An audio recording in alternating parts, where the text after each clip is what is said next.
Doctor صاحب سیرت کے بارے میں ہم نے اتنی تفصیل سے بھی گفتگو کی ہے، تو کام بھی اس پہ یقیناً بہت تفصیلی کیا گیا ہوگا. ہم دیکھتے ہیں ماضی میں حضور پاک صلی اللہ علیہ وآلہ وسلم کی زندگی پہ اتنے لوگوں نے کام کیا اور یقیناً بہت احتیاط سے کیا ہوگا، تو یکجا کس طرح کیا گیا اس کام کو؟ بسم رب محمد کریم علیہ الصلوۃ والتسلیم. یہ ایک انتہائی خوبصورت جذبوں کی محبت کی داستان ہے جس کی طرف آپ نے میری توجہ دلا دی ہے. میرے سامعین اور ناظرین کو یقیناً یہ سن کر ایک خوشگوار احساس ان تک منتقل ہوگا کہ اللہ رب العزت نے خود سرکار دو عالم صلی اللہ علیہ وسلم کے ذکر کا جو احوال ہے، آپ کی زندگی کا جو تذکرہ ہے، یعنی سیرت النبی صلی اللہ علیہ وسلم کی حفاظت کا خود اہتمام فرمایا. یہ جو قرآن حکیم کے اندر اللہ نے کہہ رکھا ہے نا وَرَفَعْنَا لَكَ ذِكْرَكَ، کہ بے شک ہم نے آپ کے لیے آپ کے ذکر کو بلند کیا، تو یہ جو رفعت ذکر ہے، جیسے قرآن حکیم کی حفاظت کی ذمہ داری اللہ رب العزت نے اپنے ذمہ کرم پہ لے رکھی ہے، بالکل اسی طرح میرے اور آپ کے کریم رسول صلی اللہ علیہ وسلم کی جو ذکر ہے، آپ کی جو سیرت ہے، آپ کا اسوے کا احوال ہے، اس کی حفاظت کی ذمہ داری بھی اللہ نے اپنے ذمہ کرم پہ لے رکھی ہے. یہ جو وَرَفَعْنَا لَكَ ذِكْرَكَ کی بات ہے نا، آپ تصور کیجئے نا، عربی کے اندر وَرَفَعْنَا لَكَ ذِكْرَكَ میں جو رفعت ذکر ہے، یہ رفعت ذکر عربی میں کہتے ہیں کسی کے اصل میں برکت کا ہونا. اصل قائم رہتا ہے، محفوظ رہتا ہے اور اس میں برکت ہونا شروع ہو جاتی ہے. سو میں یہ کہا کرتا ہوں کہ رفعت ذکر میں ہی اللہ نے حفاظت ذکر کی بشارت جو ہے وہ عطا کر دی. واہ، بہت خوبصورت. اللہ رب العزت نے خود اس کا اہتمام کیا، اور ہم دیکھتے ہیں کہ جیسے قرآن حکیم کے لیے ان اعلیٰ عرفہ درجے کی احتیاطوں کو ملحوظ رکھا گیا، بالکل رسول رحمت صلی اللہ علیہ وسلم کے پاکیزہ اسوے کا احوال محفوظ کرنے میں بھی ویسی ہی اعلیٰ نفاستوں کے ساتھ، احتیاطوں کے ساتھ، لطافتوں کے جو تقاضے ہو سکتے ہیں ان کو پورا کرتے ہوئے لوگوں نے اپنی اپنی خدمت پیش کی، اپنی زندگیاں اس کے ساتھ لگا دیں. اور میرے کریم رسول صلی اللہ علیہ وسلم کی زندگی کو اتنے اہتمام اور احتیاط کے ساتھ اکٹھا کیا کہ جب ان کی طرف توجہ جاتی ہے، ان کی گہرائی میں بندہ جاتا ہے، تو ایک رشک کرنے کو دل کرتا ہے، اس کے اوپر فخر کرنے کو دل کرتا ہے. آپ تصور کیجئے نا کہ میرے کریم رسول صلی اللہ علیہ وسلم کی صحبت کے اندر حضرت انس بن مالک حضور کے ایک صحابی ہیں، 9 برس کی عمر میں آئے،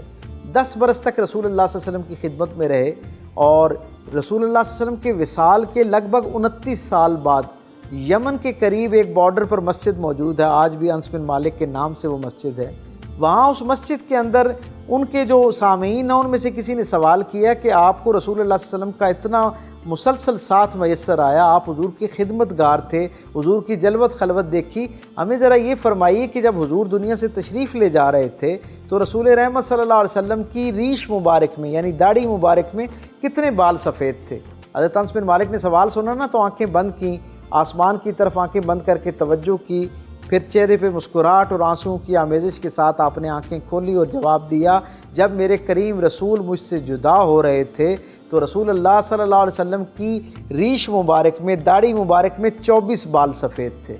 اب آپ تصور کیجئے دنیا بھر میں کتنے لوگوں کی داڑیاں سفید ہیں. اگر مجھ سے آپ یہ سوال کریں تو شاید میں اپنے بارے میں آپ کو وثوق سے نہیں کہہ سکتا کہ کتنے بال سفید ہیں. آپ دیکھیں کہ اصحاب رسول نے کس اعلیٰ درجے پہ رسول اللہ صلی اللہ علیہ وسلم کے ساتھ محبت کر رکھی ہے، اور حضور کے احوال کو کیسے اپنی ایک ذمہ داری سمجھتے ہوئے آئندہ امت کے افراد جو آئندہ زمانوں میں آنے والے لوگ تھے، آپ کی طرح میری طرح ہمارے بعد والوں کے لیے کس محبت کے ساتھ انہوں نے احتیاط کے ساتھ حضور کی زندگی کا احوال اکٹھا کیا. آپ یہ دیکھیں اس سے ایک درجہ آگے کی نزاکت ذرا ملاحظہ کیجئے.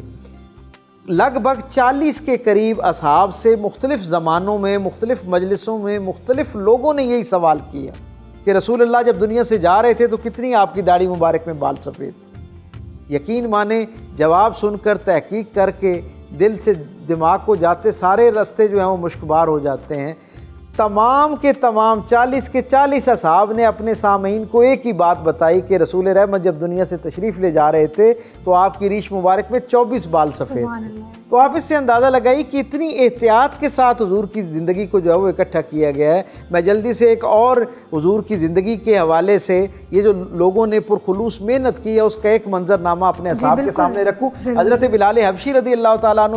حضور کے خادم خاص تھے. کسی شخص نے پوچھا کہ رسول اللہ صلی اللہ علیہ وسلم جس وقت گوشت تناول کرتے تھے تو اس کا کوئی ریشہ حضور کے دندان میں اگر رہ جاتا تو حضور اس کے ساتھ کیا معاملہ کرتے؟ تو حضرت بلال حبشی نے کہا کہ سرکار دو عالم صلی اللہ علیہ وسلم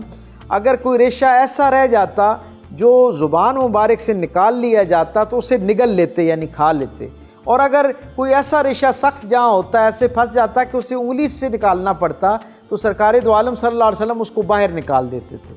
آپ یہ دیکھیں کہ سیرت کی تاریخ کے اندر 9 مختلف اصحاب سے مختلف زمانوں میں مختلف مجلسوں میں مختلف لوگوں نے یہی سوال کیا، اور 9 کے 9 اصحاب رسول نے ایک ہی جواب دیا کہ حضور کا ریش کو باہر نکالنے کا جو طرز عمل تھا وہ یہ تھا۔ تو آپ اس سے اندازہ لگائیے کہ یہ اتنی احتیاط اور اہتمام کے ساتھ جو انسانی عقلی بصیرت میں آخری درجے کی احتیاط ہو سکتی ہے نا، اس کو ملحوظ رکھ کے اس سیرت کو ہمارے لیے اور آپ کے لیے اکٹھا کیا گیا۔ اور یہ کیوں نہ رکھا جاتا؟ کیونکہ اس کی حفاظت کی ذمہ داری خود اللہ رب العزت نے اپنے ذمہ کرم پر لے رکھی تھی۔